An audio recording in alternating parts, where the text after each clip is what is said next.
This is EGR 101 Assembly Drawings. Okay, we're back, and this is the third in our series of videos for this week. I hope that everybody is doing well. This is a rather short one, and then I'll show you a little bit about the homework that's associated with this. This is called Assembly Drawings. So there's our learning objectives, and let's get right into it. So here's an assembly drawing of a stapler. The bottom line with an assembly drawing is it takes all the parts that a particular system is made up of. They call this a system in general engineering processes. So this is a system of multiple parts. If it's shown like this, where all the parts are shown together in the way that they come together, this is called an assembly drawing. It gives the people that are building this an idea of how these parts are put together and what the final product is going to look like. Here's another example. This is the kind of drill that we use in the EGR 103 classes. It's really quite interesting. So this one has this internal part called the rotor of the motor. This is the rotor, and this external part called the stator. They're magnetized by electricity, and because of the magnetism, they're induced to spin. It's really quite a neat process. You can see there's a lot of components that go in here.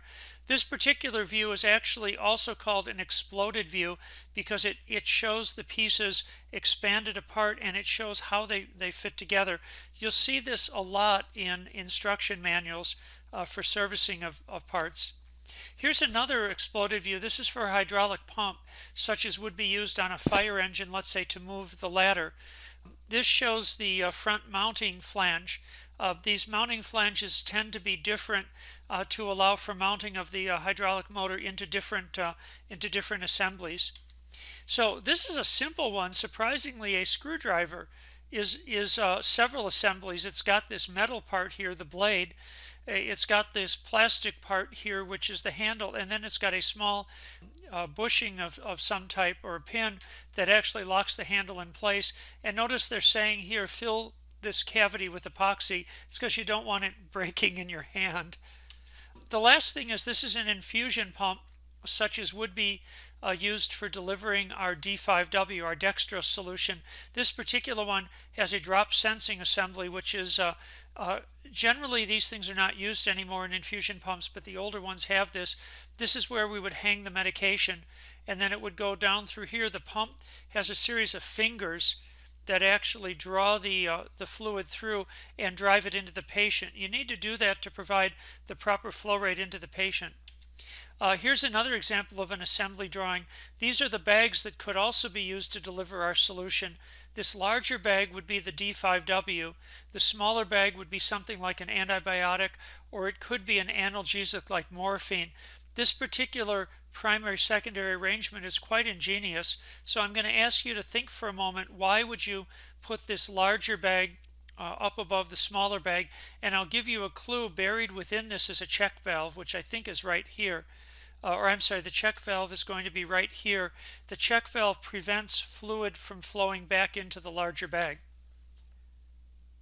Have an idea why? Okay, I'll share with you why that is. The smaller bag is at a greater height than the larger bag, and we've seen from our work with the water tower that the higher you place a fluid, the more pressure you get down at the base. That basically means this lower bag has greater fluid pressure right at that junction here than the larger bag. So therefore, this smaller bag will empty first because its pressure wins, and its pressure will force fluid back into the larger bag, but the check valve will block it. Now, when this bag then completely drains, it provides no more pressure here, so the larger bag takes over. They do this so that they can provide the medicine, the analgesic or the antibiotic, and then once that's delivered, they go back to delivering this hydrating solution to keep the patient hydrated and to keep their electrolytes in balance. So we've changed up homework 10 a little bit so that it can be done more easily online. This is what we have now in Canvas. This is an assignment that we do not do in WebAssign. We actually do this in Canvas. So if you open up homework 10 in Canvas, you'll see this instruction. I give you 3 ways to do it. The first way, which I recommend, is using the template. and I'll show you here what that template looks like. This is an example of what the template looks like. When you open it up, it gives you these images here, and then the idea is you would draw on the image to show how you would take this part and place it down there. There's 10 of those that I need. So in that case, if you have access to a printer and can print that out, draw on it, scan it, and email it to me, I'll give you a grade. Or if you can scan it and put it into Canvas, that would be actually preferable. But either way, I'll give you a grade. If you do have an iPad or an iPhone or an Android that can support the Spatial Viz application, you're welcome to use the Spatial Viz application. In that case, I need 10 of the 23 drawings they have in Lesson 9.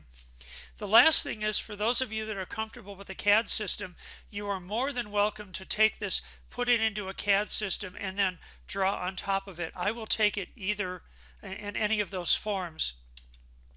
So this is an example of how I did it. Not particularly well because I was using my mouse, but this is what I started with, and this is what I ended with. So that's really the end of the lecture. So again, I need the 10 sketches. I still am doing office hours on Tuesdays and Thursdays, 5 to 7. I put out the Zoom link. I'll put it out again this week. Please just Zoom in if you need me. And last thing is, there is a quiz that covers the slide decks and the videos. If you can only access the slide decks, you'll still get what you need to do the quiz. Please do the quiz because that's how I'm taking attendance. That's all we have for this week, so please be safe and email me if you need me. Bye for now.